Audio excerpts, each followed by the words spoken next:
I do not have my swing up here with me, but this first poem that I'm reading is from Swing. It is for my daughter, and it's titled The Apricot Gatherer. Out the window, I see my 7-year-old daughter high up in the apricot tree. See her tanned arm reach to pluck one down and eat it there in the sun. See her shake the branches, see the apricot rain, the lavender bushes' quiet catch. Later, I'll hear how she told first grade she had so many apricots in her pockets that her pants almost fell down. I'll hear how we hurried to empty them into the sink, hear us giggling again in the kitchen over our treasure. How we'll rush through these last few days of school before the slow, homemade jam of summer.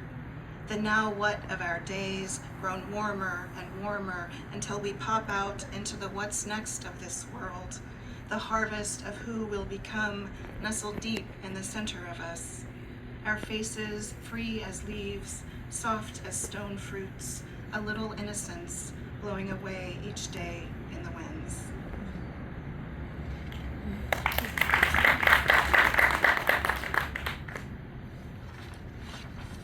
This next poem also appears in the latest issue of Swing.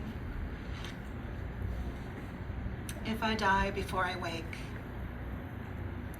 a devastation of voices low in the fields, will I remember, raise my words above the ruddy weeds, root down into the red clay earth, crust of desert sand earth, this bedrock earth, spade sharp in hand, to steer the soft moss of my attention. I have looked everywhere along this hard scrabble earth for what can only be found in water.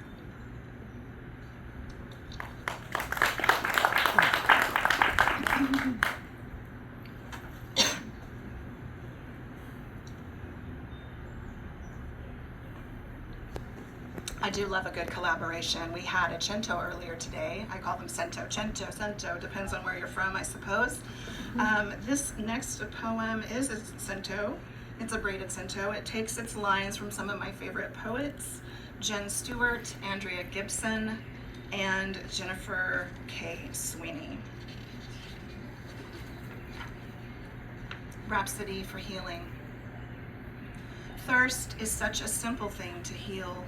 Two hands cupped toward one another, the wine-rich drink of earth, the way it felt to swim, wildly alive.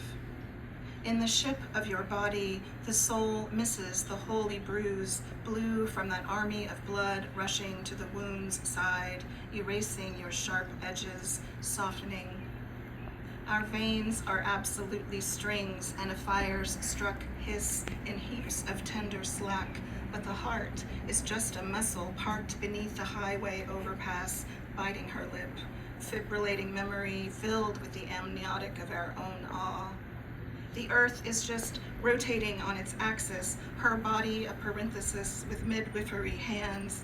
She is tired, tired in the marrow of her bones, spun out into the dark. But no one heals what they refuse to look at. Fever is how the body prays, how it burns, as if you were its keeper, not its ghost. Send the throat stone down. Be the body breaking everything else open as a tongue between teeth. Night is a mouth, and hungry and endless beyond the mapped world, calling from our porch to come look at the sky. Come round, come whether or not. This is a life without sunrise. Come lightning strike. There's nothing to be done but turn and praise. Come undone, come falling apart, clutched close in earth's dun fist. Let night whisper into the hole of your mouth. Let night whisper into the hole of your ear, the wound still your mouth, bringing it into being, longing to be whole as a body. Between every form and its arc is the sound of the beginning, held taut in the sweetening air.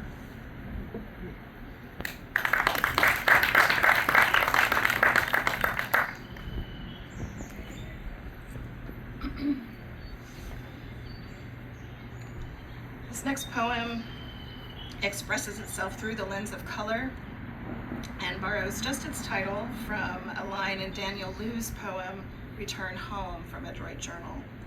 You can find this poem in Jet Fuel Review. This is how I answer my mother when she asks what I'm going to do with my life. Green, I tell her, 38 shades. Chartreuse is my favorite, of course. I have always loved viridian, I say, sage, juniper, fern. She creases her brow.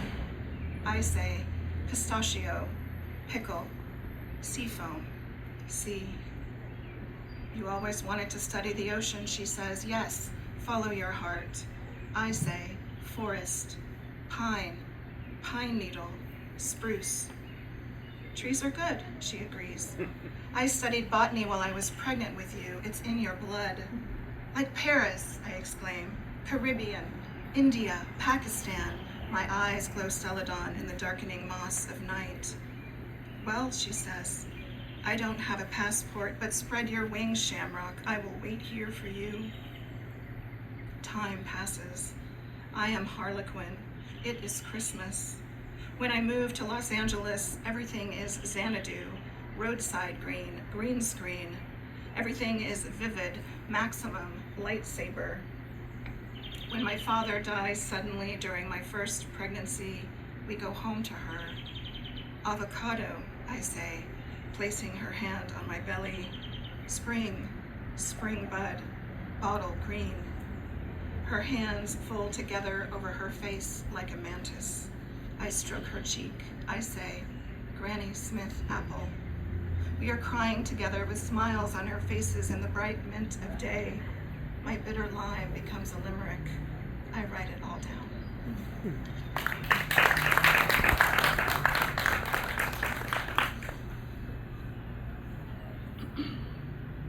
I'm going to read just one more. I'm having a little trouble with my voice today. This poem is for my father. Unhooked.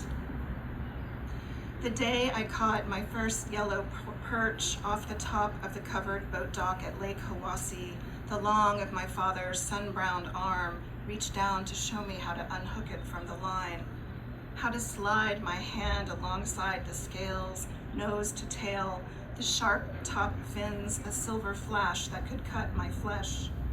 He showed me how to slide the fish's mouth around the hook instead of pulling it straight out and tearing its lip. And when he let go of the fish to let me try, it flip-flopped. The oil slick smack of it loud on the dock roof. And when the fish jumped, so did I. The gangly arc of my 7-year-old body swim falling through air, one story down into the water, somehow landing safe in the soft red silt of lake bottom squarely between two giant boulders, and popping up again, open-mouthed, treading, wide-eyed, until Jerry pulled me out of the stirred sienna cloud of Oklahoma lake water and carried me to shore. And I wrapped my arms and legs tight around my godfather David and clung there, shivering and shaking against his fully clothed body, and wouldn't let go until my father made it back from the dock and unhooked me.